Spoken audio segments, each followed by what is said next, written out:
Friends, welcome to construct post billing system. നമ്മൾ ഒരുപാട് customers ചോദിക്കുന്നതാണ്, സിമ്പിൾ ആയിട്ട് എളുപ്പത്തിൽ ബില്ല് ചെയ്യാൻ പറ്റിയ മെഷീൻ ഉണ്ടോ എന്ന് ചോദിക്കും. അപ്പോൾ അതിന് പറ്റിയ ഡിവൈസാണ് HPC എന്ന് പറയുന്ന കമ്പനിയുടെ കാൽക്കുലേറ്റർ ബില്ലിംഗ് മെഷീൻ. നമുക്ക് വളരെ ഈസി ആയിട്ട് ജസ്റ്റ് കാൽക്കുലേറ്റർ അടിക്കുന്ന പോലെ തന്നെ ബില്ല് ചെയ്യാം. ഏത് പ്രായക്കാർക്കും അടിക്കാം. സിമ്പിൾ ആയിട്ട് എളുപ്പത്തിൽ ബില്ല് ചെയ്യാൻ പറ്റിയ ഒരു സൊല്യൂഷൻ ഉണ്ടോ എന്ന് ചോദിച്ചാൽ ഈ ഒരു മെഷീനാണ്. കുറഞ്ഞ ചെലവിൽ തന്നെ നമുക്ക് ബില്ലിംഗ് സെറ്റ് ചെയ്യാം. മറ്റുള്ള മൊബൈലോ മറ്റുള്ള കാര്യങ്ങളോ കമ്പ്യൂട്ടറോ ഒന്നും ആവശ്യമില്ല. എല്ലാം ഇതിൽ തന്നെ സെറ്റ് ചെയ്തിട്ട് നമുക്ക് സിമ്പിൾ ആയിട്ട് കസ്റ്റമർക്ക് ബില്ല് കൊടുക്കാം. ടോട്ടൽ സെയിൽസും കാര്യങ്ങളൊക്കെ കിട്ടും. പക്ഷേ നമുക്ക് പ്രൊഡക്റ്റിന്റെ ഐറ്റംസും കാര്യങ്ങളൊന്നും വരുന്നതല്ല. കാൽക്കുലേറ്റർ ബില്ലിംഗ് എന്ന ഒരു സിസ്റ്റമാണ് ഇത് ഉപയോഗിക്കുന്നത്. ഓക്കെ, ഈ ഡിവൈസിൽ 3 ഓപ്ഷനാണ് വരുന്നത്.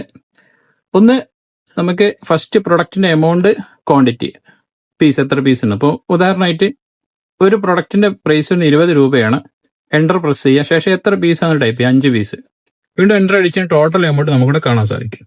ഓക്കെ, അതുപോലെ അടുത്ത ഐറ്റത്തിന്റെ എമൗണ്ട് കൊടുക്കുക. 15 രൂപയിൽ 3 പീസ്, 25 രൂപയിൽ 10 പീസ്.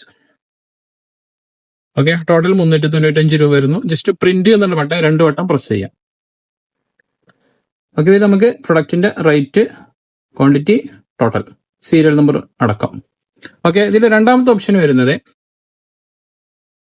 ഫസ്റ്റ് ക്വാണ്ടിറ്റി പിന്നെ എമൗണ്ട്. ആദ്യത്തിൽ നമുക്ക് ഫസ്റ്റ് എമൗണ്ട് പിന്നെ ക്വാണ്ടിറ്റി ആണ്. എന്നാലും തിരിച്ച് ക്വാണ്ടിറ്റി എമൗണ്ട് ആ ഒരു രീതിയിൽ ക്വാണ്ടിറ്റി ആണ്. അപ്പോൾ ഒരു പ്രൊഡക്റ്റ് എത്ര പീസ്, ഇപ്പോൾ 2 പീസാണ് വരുന്നത്. ഒരു പീസിന്റെ എമൗണ്ട് 50 രൂപ. അടുത്ത എത്ര പീസാണ്, 25 പീസാണ്. ഒരെണ്ണത്തിന് വില 12 രൂപ. ഇനി നമുക്ക് വെയിറ്റ് വൈസ് ഇപ്പോൾ വെജിറ്റബിൾ ഷോപ്പ്, ഫ്രൂട്ട്സ് അതുപോലത്തെ സ്ഥാപനം നമുക്ക് ക്വാണ്ടിറ്റിക്ക് പകരം കിലോഗ്രാം കൊടുക്കാം. ഇപ്പൊ 2.5 കിലോനാണ് എന്ന് 2.5 സെലക്ട് ചെയ്യാം, 2.5.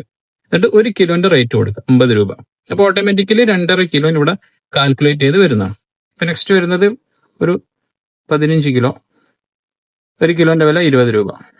പിന്നെ വരുന്നത് 1.5 കിലോ, 1.5 × 50, 1 കിലോന്റെ വില 50 രൂപ. ടോട്ടൽ നമുക്ക് നേരത്തെ നമുക്ക് കാണിച്ച ബില്ലിൽ ഫസ്റ്റ് റേറ്റ് ആണ്, പിന്നെ ക്വാണ്ടിറ്റി ആണ്. ഇതിൽ വരുന്നത് ക്വാണ്ടിറ്റി ആയിരിക്കും ഫസ്റ്റ് വരിക. ഇപ്പോൾ വെയിറ്റ് വൈസ് ആണെങ്കിൽ 1.5, 2.5 ഒക്കെ വരുന്നതാണ്.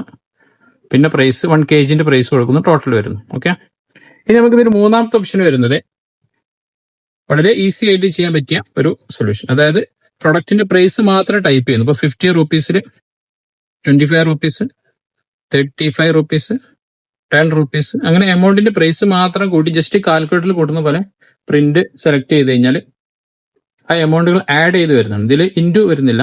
ഓരോ പ്രൊഡക്റ്റിന്റെയും പ്രൈസ് ആഡ് ചെയ്ത് ടോട്ടൽ നമുക്ക് കിട്ടും. ഇതാണ് ഏറ്റവും എളുപ്പത്തിൽ ചെയ്യാൻ പറ്റിയ സിസ്റ്റം. പക്ഷെ നമുക്ക് ക്വാണ്ടിറ്റിയും കൂടെ അറിയണമെന്നുണ്ടെങ്കിൽ ഈ ഒരു രീതിയിൽ നമുക്ക് ക്വാണ്ടിറ്റി വൈസും ചെയ്യാവുന്നതാണ്. ഓക്കെ, ചെയ്ത് കഴിഞ്ഞാൽ പാസ്വേഡ് ടൈപ്പ് ചെയ്ത് കഴിഞ്ഞാൽ നമുക്ക് എന്ത് ചെയ്യും, റിപ്പോർട്ട്സ് എന്നുള്ള ഓപ്ഷനിൽ ഇതിന്റെ ടോട്ടൽ സെയിൽസ് റിപ്പോർട്ട് നമുക്ക് പ്രിന്റ് എടുക്കാവുന്നതാണ്. ഓക്കെ, ടോട്ടൽ എത്രയാണ് സെയിൽ വന്നത് എന്നുള്ളത് ഇവിടെ പ്രിന്റ് ആയിട്ട് കിട്ടും. Okay, thank you for watching.